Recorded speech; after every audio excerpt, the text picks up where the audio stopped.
The Alchemist by Paulo Coelho, page 139. The two were taken to a nearby military camp. A soldier shoved the boy and the alchemist into a tent where the chief was holding a meeting with the staff. "These are the spies," said one of the men. "We're just travelers," the alchemist answered. "You were seen at the enemy camp 3 days ago, and you were talking with one of the troops there." "I'm just a man who wanders the desert and knows the stars," said the alchemist. "I have no information about troops or about the movement of the tribes. I was simply acting as a guide for my friend here." "Who's your friend?" the chief asked. "An alchemist," said the alchemist. "He understands the forces of nature, and he wants you to show you his extraordinary powers." The boy listened quietly and fearfully. "What is a foreigner doing here?" asked another of the men. "He's brought money to give to your tribe," said the alchemist. Before the boy could say a word, and seizing the boy's bag, the alchemist gave the gold coins to the chief. The Arab accepted them without a word. There was enough to buy a lot of weapons. "What is an alchemist?" he asked finally. "It's a man who understands the nature of the world. If he wanted to, he could destroy this camp with just the force of the wind." The men laughed. They were used to the ravages of war, and knew that the wind could not deliver them a fatal blow. Each felt his heart beat a bit faster. They were men of the desert, and they were fearful of sorcerers. "I want to see him do it," said the chief. "He needs 3 days," answered the alchemist. "He's going to transform himself into the wind just to demonstrate his powers. If he can't do so, we humbly offer you our lives for the honor of your tribe." "Can't offer me something that is already mine," the chief said arrogantly, but he granted the travelers 3 days. The boy was shaking with fear, but the alchemist helped him out of the tent. "Don't let them see that you're afraid," the alchemist said. "They are brave men, and they despise cowards." The boy couldn't even speak. He was able to do so only after they had walked through the center of the camp. There was no need to imprison them. The Arabs simply confiscated their horses. So, once again, the world had demonstrated its many languages. The desert, only moments ago, had been endless and free, and now it was an impenetrable wall. "You gave them everything I had," the boy said. "Everything I've saved in my entire life." What good would it be to you if you had to die?" The alchemist answered. "Your money saved us for 3 days. It's not often that money saves a person's life." The boy was too frightened to listen to words of wisdom. He had no idea how he was going to transform himself into the wind. He wasn't an alchemist. The alchemist asked one of the soldiers for some tea and poured some on the boy's wrists. A wave of relief washed over him. The alchemist muttered some words the boy didn't understand. "Don't give in to your fears," said the alchemist in a strangely gentle voice. "If you do, you won't be able to talk to your heart."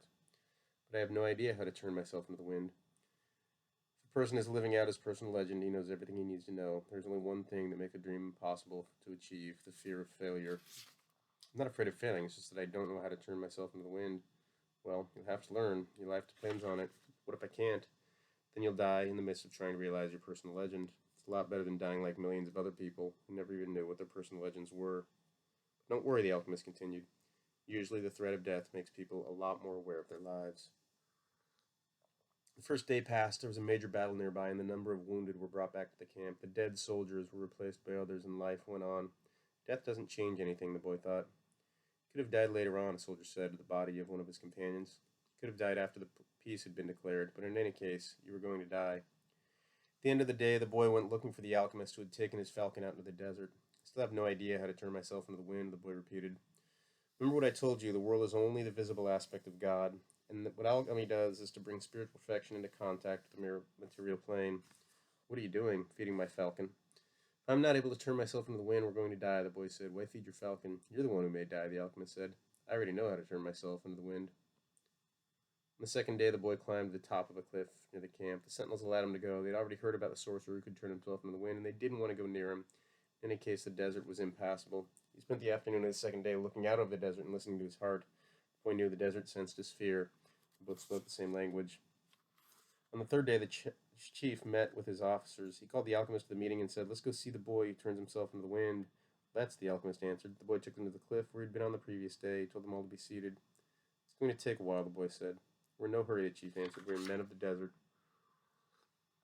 The boy looked out at the horizon. There were mountains in the distance. There were dunes, rocks, and plants that insisted on living where survival seemed impossible. There was the desert that he had wandered for so many months. Despite all that time, he knew only a small part of it. Within that small part, he had found Englishmen, caravans, travel wars, an oasis with 50,000 palm trees and 300 wells. "What do you want here today?" the desert asked him. "Didn't you spend enough time looking at me yesterday?" "Somewhere you were holding the person I love," the boy said. "So when I look out over your sands, I am also looking at her. I'm going to return to her, and I need your help so that I can turn myself into the wind." "What is love?" the desert asked. "Love is the falcon's flight over your sands, because for him you are a green field, from which he always returns with game. He knows your rocks, your dunes, and your mountains, and you are generous to him." "The falcon's beak carries bits of me, myself," the desert said. "For years I care for his game, feeding it with the little water that I have, and then I show him where the game is. And one day, as I enjoy the fact that his game thrives on my surface, the falcon dives out of the sky and takes away what I've created. But that's why you created the game in the first place, the boy answered, to nourish the falcon, and the falcon then nourishes man, and eventually man will nourish your sands, where the game will once again flourish. That's how the world goes. So is that what love is? Yes, that's what love is. So what makes the game become the falcon become man, and man, in his turn, the desert. It's what turns lead into gold and makes gold return to the earth. I don't understand what you're talking about, the desert said. You can at least understand that somewhere in your sands there is a woman waiting for me, and that's why I have to turn myself into the wind.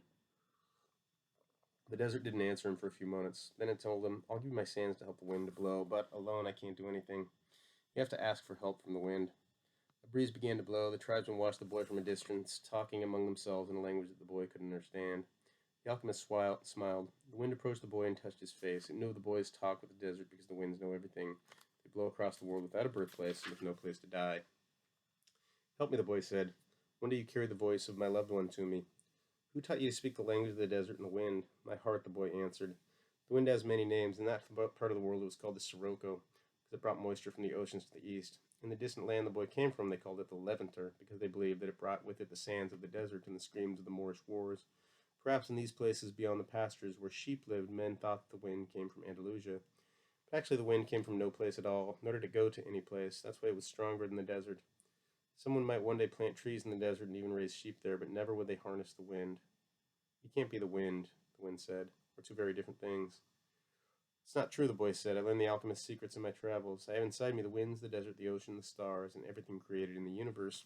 We're all made by the same hand and we have the same soul. I want to be like you, able to reach every corner of the world, cross the seas, blow away the sands that cover my treasure, carry the voice of the woman I love. I heard what you were talking about the other day with the alchemist, the wind said. He said that everything has its own personal legend, but people can't turn themselves into the wind. Just teach me to be the wind for a few moments, the boy said, so you and I can talk about the limitless possibilities of people and the winds. The wind's curiosity aroused, something that had never happened before. He wanted to talk about those things, but it didn't know how to turn a man into the wind, and look how many things the wind already knew how to do. It created deserts, sank ships, felled entire forests, and blew through cities filled with music and strange noises. It felt that it had no limits, yet here was a boy saying that there were other things the wind should be able to do. This is what we call love, the boy said, seeing that the wind was closed to granting what he requested. When you're loved, you can do anything in creation. When you're loved, there's no need at all to understand what's happening, because everything happens within you. And even men can turn themselves into the wind, as long as the wind helps. Of course. The wind was a proud being, and it was becoming irritated with what the boy was saying. It commenced to blow harder, raising the desert sands, but finally it had recognized that, even making its way around the world, it didn't know how to turn a man into the wind. And it knew nothing about love. In my travels around the world, I've often seen people speaking of love and looking toward the heavens, the wind said, furious at having to acknowledge its own limitations. Maybe it's better to ask heaven. Then help me do that, the boy said. Fill this place with a sandstorm so strong that it blots out the sun, and I can look to heaven without blinding myself.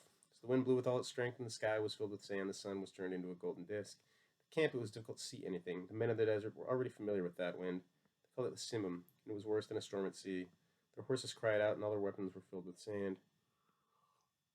On the heights, one of the commanders turned to the chief and said, maybe we'd better end this. They could barely see the boy. Their faces were covered with a blue cloth, and their eyes showed fear. Let's stop this, another commander said. I want to see the greatness of Allah, the chief said with respect. I want to see how a man turns himself into the wind. But he made a mental note of the names of two men who had expressed their fear. As soon as the wind stopped, he was going to remove them from their commands, because true men of the desert are not afraid. The wind told me that you know about love, the boy said to the sun. If you know about love, you must also know about the soul of the world, because it's made of love. From where I am, the sun said, I can see the soul of the world. It communicates with my soul, and together we cause the plants to grow and the sheep to seek out shade. From where I am, and I'm a long way from earth, I learned how to love. I know that if I came even a little bit closer to the earth, everything there would die, and the soul of the world would no longer exist. So we contemplate each other, and we want each other, and I give it life and warmth, and it gives me my reason for living. So you know about love, the boy said, and I know about the soul of the world, because we have talked at great length to each other during this endless trip during this endless trip through the universe. It tells me that its greatest problem is that, up until now, only the minerals and vegetables understand that all things are one. There's no need for iron to be the same as copper the same as gold.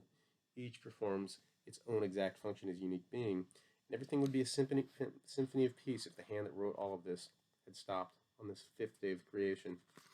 There's a sixth day, the sun went on. You're wise because you observe everything from a distance, the boy said, but you don't know about love.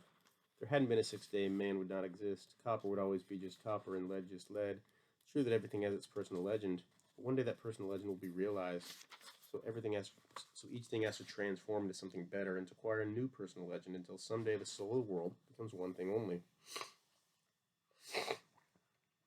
The sun thought about that and decided to shine more brightly. The wind, which was enjoying the conversation, started to blow with greater force, so the sun would not blind the boy.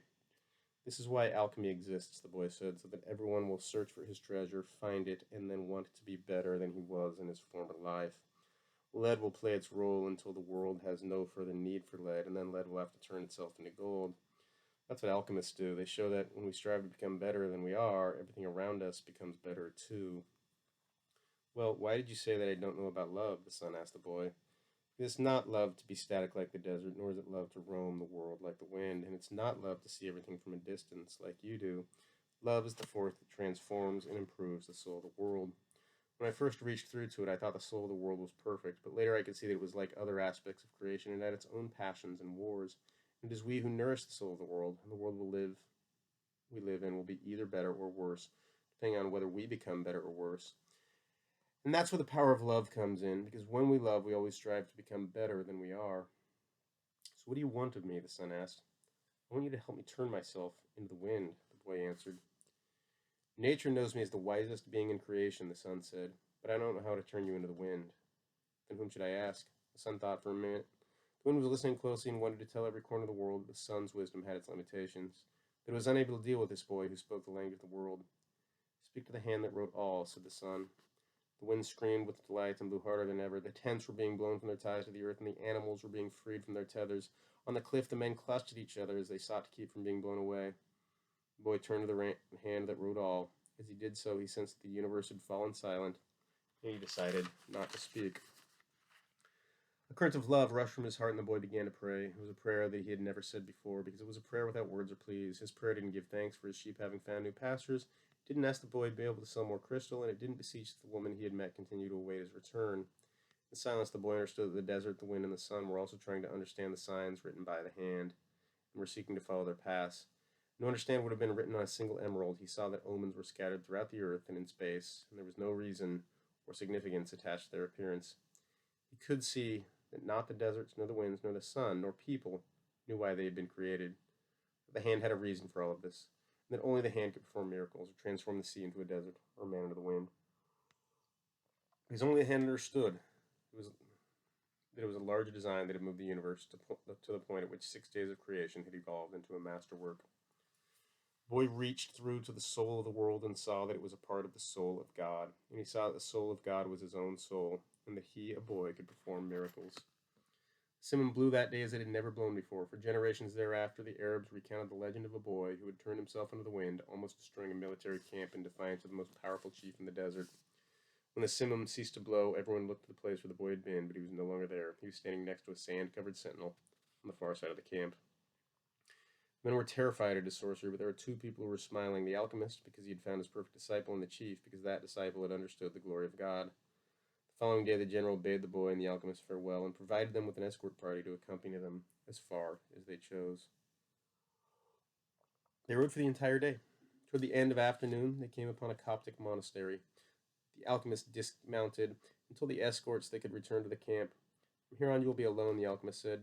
You're only 3 hours from the pyramids. Thank you, said the boy. You taught me the language of the world. I only invoked what you already knew. The alchemist knocked on the gate of the monastery. A monk dressed in black came to the gates. They spoke for a few minutes in the Coptic tongue, and the alchemist bade the boy enter. I asked him to let me use the kitchen for a while. The alchemist smiled. We went to the kitchen at the back of the monastery. The alchemist lighted the fire, and the monk brought him some lead, which the alchemist placed in an iron pan. When the lead had become liquid, the alchemist took from his pouch the strange yellow egg. He scraped from it a sliver as thin as hair, wrapped it in wax, and added it to the pan in which the lead had melted. The mixture took on a reddish color, almost the color of blood. The alchemist removed the pan from the fire and set it aside to cool. As he did so, he talked with the monk about the tribal wars. I think they're going to last for a long time, he said to the monk.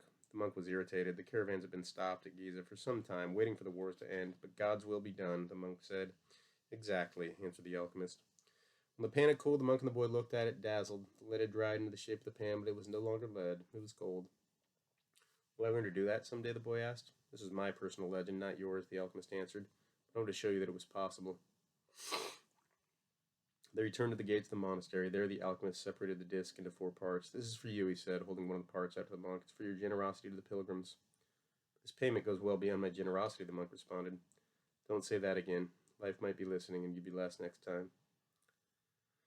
The alchemist turned to the boy. This is for you, to make up for what you gave to the general. The boy was about to say it was much more than he had given the general because he kept quiet, because he had heard what the alchemist said to the monk. This is for me, said the alchemist, keeping one of the parts, because I have to return to the desert, where there are tribal wars. He took the 4th part and handed it to the monk. This is for the boy, if he ever needs it. But I'm going in search of my treasure, the boy said. I'm very close to it now. And I'm certain you'll find it, the alchemist said. And why this? You've already lost your savings twice, once to the thief and once to the general. I'm an old, superstitious Arab, and I believe in our proverbs. It's one that says everything that happens once can never happen again, but everything that happens twice will surely happen a 3rd time. I want to tell you a story about dreams, said the alchemist. The boy brought his horse closer. In ancient Rome, at the time of Emperor Tiberius, there lived a good man who had 2 sons. One was in the military and had been sent to the most distant region of the empire. The other son was a poet, and delighted all of Rome with his beautiful verses. One night the father had a dream. An angel appeared to him and told him that the words of one of his sons would be learned and repeated throughout the world for all generations to come. The father woke from his dream grateful and crying because life was generous and revealed to him something any father would be proud to know. Shortly thereafter, the father died as he tried to save a child who was about to be crushed by the wheels of a chariot. Since he lived his entire life in a manner that was correct and fair, he went directly to heaven where he met the angel that appeared in his dream. You're always a good man, the angel said to him. You lived your life in a loving way and died with dignity. I can now grant you any wish you desire. Life was good to me, the man said. When you appeared in my dream, I felt that all my efforts had been rewarded because my son's poems will be read by men for generations to come. I don't want anything for myself, but any father would be proud of the fame achieved by one whom he had cared for as a child and educated as he grew up. Sometime in the distant future, I would like to see my son's words. The angel touched the man's shoulder, and they were both projected far into the future. They were in an immense setting, surrounded by thousands of people speaking a strange language. Ben wept with happiness. I knew that my son's poems were immortal, he said to the angel through his tears. Can you please tell me which of my son's poems these people are repeating? The angel came closer to the man, and, with tenderness, led him to a bench nearby, where they sat down. The verses of your son, who was the poet, were very popular in Rome, the angel said. Everyone loved them and enjoyed them. When the reign of Tiberius ended, his poems were forgotten. The words you're hearing now are those of your son in the military. The man looked at the angel in surprise. Your son went to serve at a distant place and became a centurion. He was just and good. One afternoon, one of his servants fell ill, and it appeared that he would die. Your son had heard of a rabbi who was able to cure illnesses, and he rode out for days and days in search of this man. On the way, he learned that the man he was seeking was the Son of God. He met others who had been cured by him, and they instructed your son in the man's teachings. And so, despite the fact that he was a Roman centurion, he converted to their faith. Shortly thereafter, he reached the place where the man he was looking for was visiting. He told the man that one of his servants was gravely ill, and the rabbi made ready to go to his house with him. The centurion was a man of faith, and looking into the eyes of the rabbi, he knew that he was surely in the presence of the Son of God. And this is what your son said, the angel told the man. These are the words he said to the rabbi at that point, and they have never been forgotten. My Lord, I am not worthy that you should come under my roof.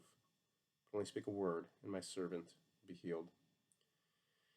The alchemist said no matter what he does, every person on earth plays a central role in the history of the world, and normally he doesn't know it. The boy smiled. He had never imagined that questions about life would be of such importance to a shepherd.